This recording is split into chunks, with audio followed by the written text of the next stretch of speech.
Jen, do you want to do one of these online personality quiz things? I would, except I've done all of them already. Did you do what color is your aura?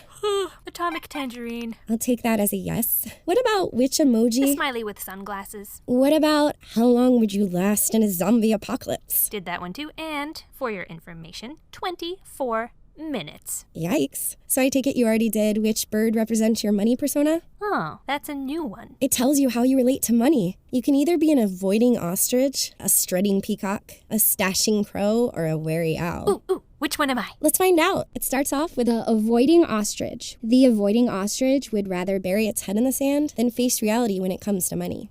I don't think I'm that one. Deep down, the avoiding ostrich feels guilty or undeserving of money and tends to sabotage their own financial health. You can usually spot an ostrich persona by their stacks of unopened bills. Well, that doesn't sound like...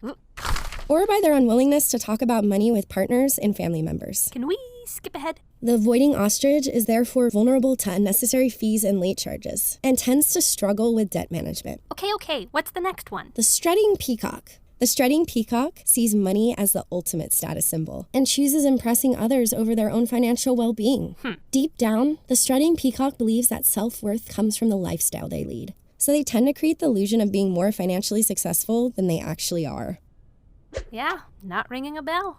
Strutting peacocks tend to be overspenders and in major debt from keeping up appearances. They are often drawn to get-rich-quick schemes and risky investments. Why's that? Because the thought of having a big payout to brag about is just too enticing. Okay, what's the next one? The stashing crow.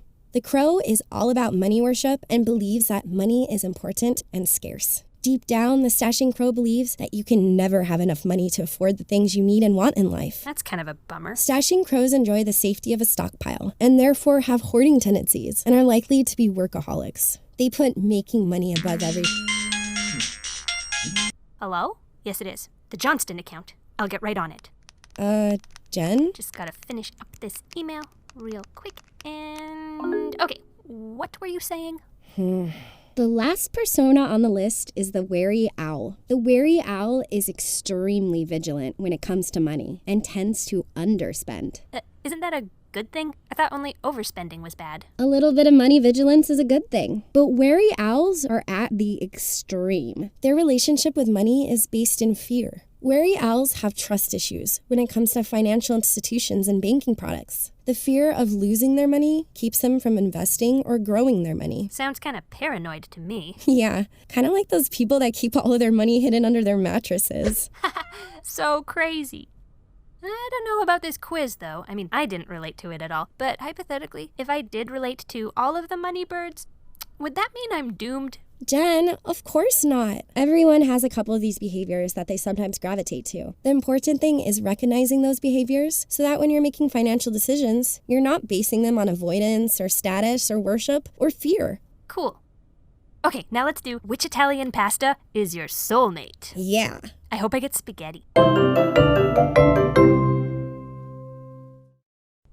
You know, I was secretly hoping my money persona would be a flamingo. But Jen, that's not even one of the...